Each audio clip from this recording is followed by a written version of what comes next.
আসসালামু আলাইকুম। শুরু করছি আজকের ভিডিও। এসআর সিদ্দিক ট্যুরিজমের পক্ষ থেকে শুভেচ্ছা অভিনন্দন। আজকে আমরা মৌলভীবাজার জেলার কুলাউড়া উপজেলায় গাজীপুর চা বাগানে এসেছি। এখানে যে ফ্যাক্টরি দেখতে পাচ্ছেন আমরা শর্টস ভিডিও আকারে এখানে আপনাদের সামনে তুলে ধরবো। মূলত আজকে অনেক লম্বা ভিডিও হবে, ঘন্টাখানিক ভিডিও হতে পারে। তবে এই জায়গাগুলো খুবই চমৎকার এবং এই ঘন্টাখানিক যে ভিডিও হবে মূলত এই ভিডিওগুলো কাট করে পর্ব আকারে দেওয়া হবে। এখানে 10টা পর্ব হতে পারে। দেখতে পাচ্ছেন এই আমার সামনে এই যে সিনারি খুব সুন্দর এবং যে আমি যখন 15-20 বছর আগে এই জায়গাগুলোতে আসতাম, বিশেষ করে আমার যে তৃতীয় বোন ওনার বাড়িতে যেতাম, তখন ওই চা বাগান আশেপাশে দেখা হতো এবং এই জায়গাগুলো খুবই চমৎকার ভালো লাগতো। এই কারণে ছোটবেলার যে স্মৃতিগুলো আসলে এই কিশোর বয়স পাস করার পর এখন যুবক বয়সে মূলত এই জায়গাগুলো ভালো লাগছে এবং বৃদ্ধ বয়সে ভালো লাগবে। শুধু আমার নয়, প্রত্যেকটা ব্যক্তির এই জায়গাগুলো ভালো লাগবে। এই কারণে ভালো লাগবে যে এখানে সবুজ শ্যামল গ্রিন যে টি রয়েছে, চা পাতা রয়েছে, চমৎকার, যেগুলো চোখের জন্য যে সবুজ যে গাছগুলো সেগুলো চোখের জন্য ভালো এবং যে অক্সিজেনের জন্য খুবই ভালো। এই কারণে ভালো লাগবে যে এই সবুজ শ্যামল যে গাছগাছালি রয়েছে, এখানে শুধু টি বা যে চা পাতার গাছ নয়, এখানে অন্যান্য যে গাছগাছালি রয়েছে, বড় গাছ দেখতে পাচ্ছেন, এগুলো অক্সিজেনের জন্য খুবই ভালো, যা কার্বন ডাই অক্সাইড নির্গত হয় আমাদের শরীর থেকে শ্বাসের মাধ্যমে। তদ্রূপ গাছগুলো কার্বন ডাই অক্সাইড গ্রহণ করে আর আমরা অক্সিজেন গ্রহণ করি। যে গাছ থেকে যে অক্সিজেনটা আসে আমরা গ্রহণ করি, এই জন্য আমাদের ভালো লাগে। আর ঢাকা শহর আপনারা জানেন গাছগাছালি কম রয়েছে, জনসংখ্যা বেশি, মানুষের তুলনায় সবুজ শ্যামল গাছগাছালি খুবই কম, যার কারণে অনেকেই হয়তো ঢাকা শহর এড়িয়ে চলেন। তারপরে যেহেতু রাজধানী, সেজন্য অনিচ্ছা থাকা সত্ত্বেও যেতে হয়, কারণ অনেক অপরচুনিটি রয়েছে। শিল্প কলকারখানা থেকে শুরু করে সকল ধরনের যন্ত্রপাতি বা অন্যান্য সকল সুবিধা এই ঢাকা কেন্দ্রিক বা রাজধানী কেন্দ্রিক, সেজন্য মূলত এখানে বসবাস করতে হয়। এখন কথা হচ্ছে এই অপরচুনিটি কেন এই অপরচুনিটি থেকে বঞ্চিত হওয়ার কারণ হচ্ছে এই যে সবুজ শ্যামল গাছগাছালি। সিলেট ছেড়ে আমরা যেতে চাই না। আমরা বিশেষ করে যারা সিলেটি রয়েছি, সিলেট এত শান্তির জায়গা। আপনারা জানেন তাপমাত্রা সবচেয়ে শীতলতম স্থান হচ্ছে মৌলভীবাজার জেলার শ্রীমঙ্গল উপজেলা। সো এই সিলেট জেলার বিভাগের মধ্যে সিলেট জেলা, সুনামগঞ্জ জেলা এবং হবিগঞ্জ জেলা, পাশাপাশি মৌলভীবাজার জেলা, এই 4টি জেলা নিয়ে সিলেট বিভাগ গঠিত। সো এই মজার বিষয় হচ্ছে এখানে গাছগাছালি বা সবুজ শ্যামল টিলা পাহাড় পর্বত থাকার কারণে যে শান্তির যে পরিবেশ রয়েছে, পরিবেশের দিক দিয়ে অনেক ভালো। সো আপনাদের দেখাবো এখানে অনেক জায়গা, আপনারা সাথে থাকবেন।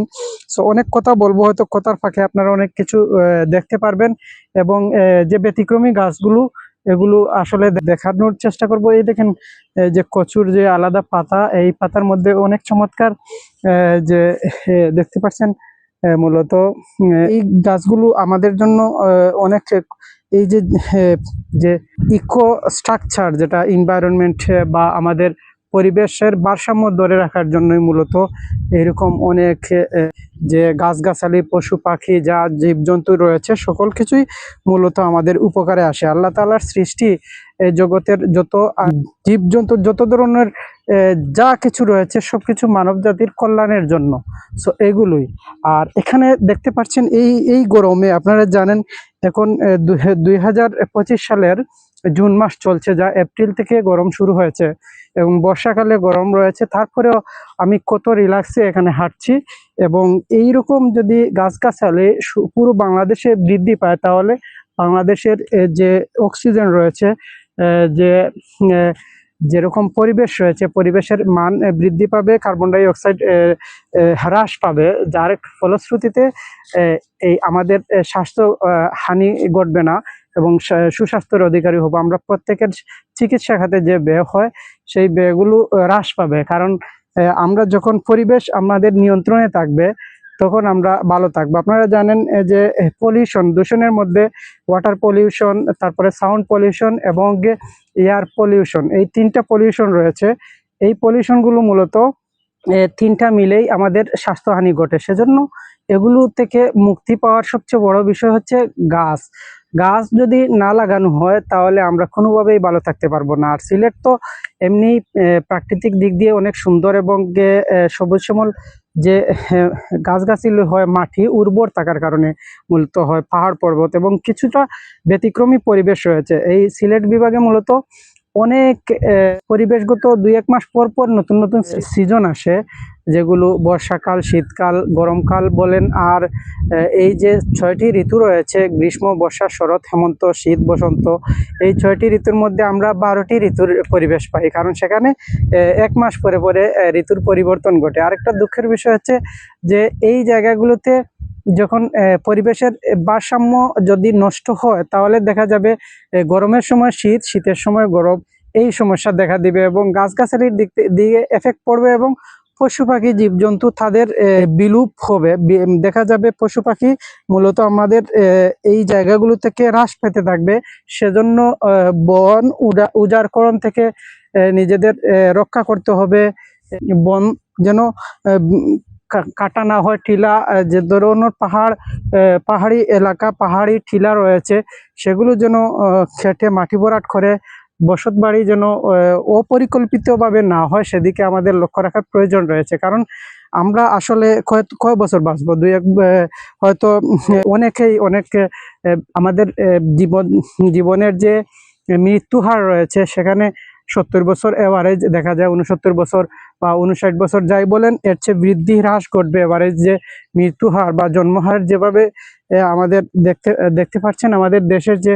কিন্তু কথা হচ্ছে, একজন মানুষ দেখা গেল 100 বছর বাঁচলেন, কিন্তু 100 বছর পরবর্তী প্রজন্ম যারা রয়েছেন, তারা কিভাবে ভালো থাকবে, তাদের জন্য আমরা কি করে যাচ্ছি, আমরা কি তাদের জন্য হুমকি হয়ে দাঁড়িয়ে রয়েছি, নাকি আমরা এই পরিবেশ ঠিক রেখে আমরা হয়তো জীবন থেকে বিদায় নিব। কারণ পরিবেশ যদি দূষণ করে যায়, তাহলে আমরা যেমন অপরাধের মাত্রা বাড়বে এবং অশান্তির মাত্রা বাড়বে। সেজন্য আমরা পরিবেশ রক্ষার জন্য অনেক কিছু করার প্রয়োজন রয়েছে। বিশেষ করে আমরা যেন প্রাকৃতিক পরিবেশগুলো নষ্ট না করি, কারণ এগুলো রক্ষা করার পাশাপাশি আমাদের জীবন চালিয়ে যাওয়ার প্রয়োজন রয়েছে। কারণ জীবনে বেশি কিছুর প্রয়োজন নাই, শুধু বাঁচতে গেলে যে পশু পাখি, জীবজন্তু, যত ধরনের যান রয়েছে, এইরকম যত গাছগাছালি রয়েছে, দেখবেন সেগুলোর টাকা পয়সা জোগাড় করতে হয় না। শুধু আমরা মানব জাতি, আমাদের পয়সা জোগাড় করতে হয়, গাড়ি বাড়ি করতে হয়, এইরকম। কিন্তু বাকি যে কত লক্ষ লক্ষ কোটি কোটি ধরনের জীবজন্তু রয়েছে, তাদের জন্য কোনো কিছু জোগাড় করতে হয় না, তারা রিজার্ভ করে না, তারা দৈনন্দিন জোগাড় করে, দৈনন্দিন যে জীবিকা আহরণ করে খায়, এভাবেই। সো আমরা কেন আমাদের এই পৃথিবী অসুন্দর করব, নষ্ট করব, সেগুলো দেখতে হবে। আরেকটা বিষয় রয়েছে চা বাগান নিয়ে, চা শ্রমিকদের অনেক বিষয় ভিডিও তৈরি হয়েছে। আমাদের প্রথম ইউটিউব চ্যানেলে ভিডিও প্রকাশ হয়েছিল, যদিও প্রথম ইউটিউব চ্যানেল ব্লগস রিলেটেড না, সেখানে banking related, tech related video থাকার কারণে হয়তো সেই ভিডিওগুলো কিছু ভিডিও কাট করে ডিলিট করা দেওয়া হয়েছিল।